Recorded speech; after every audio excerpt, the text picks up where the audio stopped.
Oh, did you guys want to see how to make some like sick Instagram stories or something? Then I guess you came to the right place. So let's get started. So for the very first one, I am taking the color of the background and making it into this font. I am using the thickest setting a pencil and just writing out road trip. After that, I take the eraser tool, make it a little bigger, and I zip my way through to create a sort of like space in between the word road trip. And then I am writing out the same word that I just wrote out and putting it in typewriter font. I'm putting a space in between each letter, and you'll see why in like 2 seconds. And then I just sort of move that and adjust it to exactly where it needs to be, right in the middle of its new home. So once I'm happy with where it is, I take the neon tool and I make it to the smallest it can be, and I just add little dots in between the word road trip just to kind of make it look cute, to kind of spice things up, and yeah, that's how it goes. So for the next picture, I am taking the drawing tool and I just do dots all around this damn smoothie bowl, just to kind of match the scarf that I have on the table. And then I am taking a little dot and I am putting it right in between the big dot to kind of make this little liney polka dot pattern. And then I am just drawing a quick little swirl, I guess, right beside it. After that, I am taking the letters and I'm doing them individually, highlighting them and writing out the word brunch. This is a little bit tedious, and so this kind of story is if you have a little bit more time on your hands in that moment and you are just writing out the word you want, but you are doing it individually with each letter, alternating colors, not alternating colors, making the colors monochromatic or whatever is connected to the photo. I really could have made it orange and green to do like the orange and the kiwi on this, but I didn't. It's funny, my boss saw me do this once and thought that it was some font only I had to be able to do. So yeah, it isn't. It's actually a super easy thing to do and it looks really cool. So that's why I'm adding this to this brunch photo. Bam. And that one's done. The next one is the easiest one on my list, but it does look classy and cute, so I did want to show you. It is literally taking the drawing tool, going to the smallest setting that could possibly go to, and yeah, I'm sure you guessed it already. It's just drawing little stars all around the image. The trick here is that no matter what your image is, don't draw on the main focal point. Like I am not going on the cotton candy. Yeah, just draw around it, so it kind of looks like the background is full of stars, but your cotton candy ain't. So for this next photo, I am taking the drawing tool and just kind of drawing a little snake, so sort of silhouette along the sides. Then I'm going into GIFs and I'm searching leaf, and I am picking out this little white leaf that kind of looks similar to the line that I just drew. And then what I'm doing is I'm matching it up into the line so that it kind of looks like it was meant to be there the entire time. And then I'm adding another one and it makes this cool little vine effect, I guess. No, not that kind of vine, this sort of vine. What? And then on top of that, I'm writing nice too, and then I'm putting it in the cursive font, which is weirdly called neon, I guess. And then I'm putting it in the background sort of my photo, line it up with my laptop, and then writing matcha, get it? Nice to matcha. And then I am putting that in normal font, or I guess strong font, and then just aligning it right underneath it. There's something about using two different fonts on a photo that I kind of think makes it look super cool and like you like really thought about it.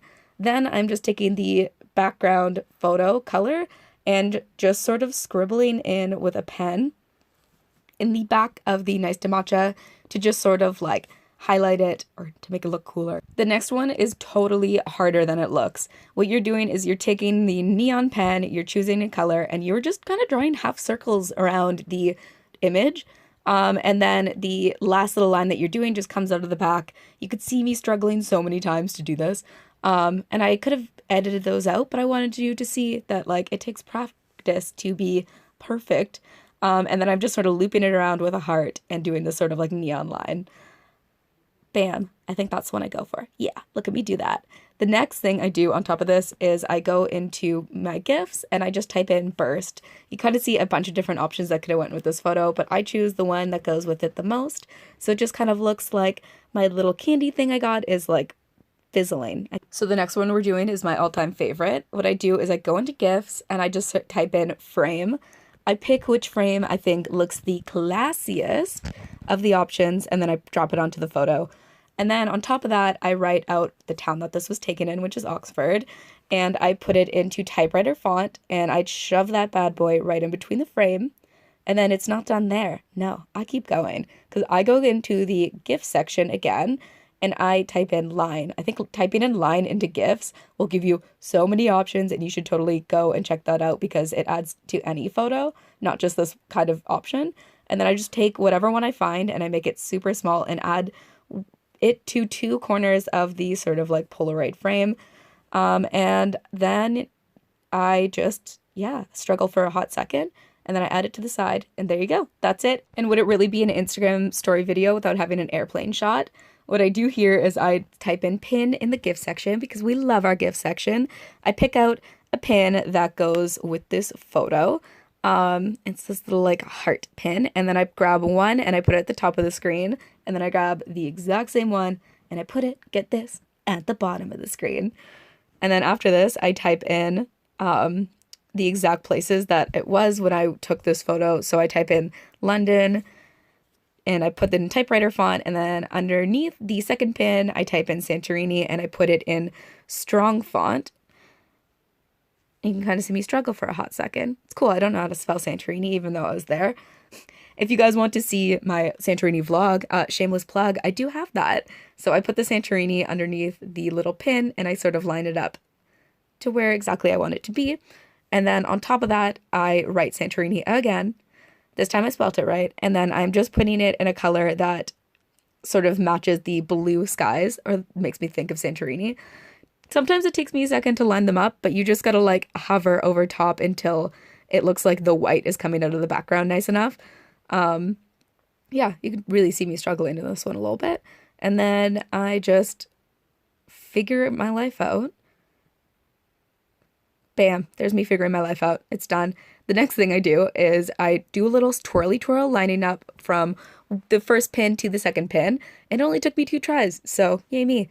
After that, to make the line sort of look like a dotted line, I go into the eraser tool and I do it in a small setting, and then I just erase along the line so that it looks like a little dotted thing leading me from London to Santorini, and bam, that's it. Okay, this next one is my second favorite. What I do on this photo is I take the drawing tool, put it to the smallest setting, and I just scribble. I go ham on scribbles, and I do it around every 4 corners.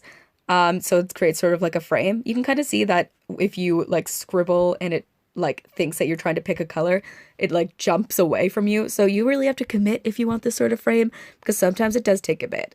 Then what I'm doing is I'm writing morning out and putting a space in between it, and then I am ignoring my family as they're trying to message me, and I write out coffee, and I do it just handwritten. Took me a few tries, but yeah, I just scribble on that, pretend I know how to do cursive, and bam. The next one is super easy. I am taking a photo / a new post, ignoring my family again, picking a cute color and holding it down and letting it go all over. But wait, I am not just ignoring the image that I just put up. I am going to the eraser tool and writing out new post that I'm sort of like dragging it on.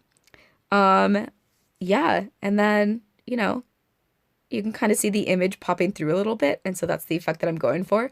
And then I just kind of add little squiggly lines, those are straight lines. I add little straight lines to it, and bam, then it's done. And that's the end of the video, guys. So let me know if you like these sort of like not seeing my face in a video and just me doing little tutorials. I can make a bunch of videos. I'm kind of thinking of doing a how I edit my Bookstagram and how I edit my Instagram. So let me know if you guys want to see more of not my face, or let me know if you guys want to see more of my face too. Maybe you missed me. Thank you guys for watching. Like this video if you like this video, and subscribe if you feel like subscribing, because I love you.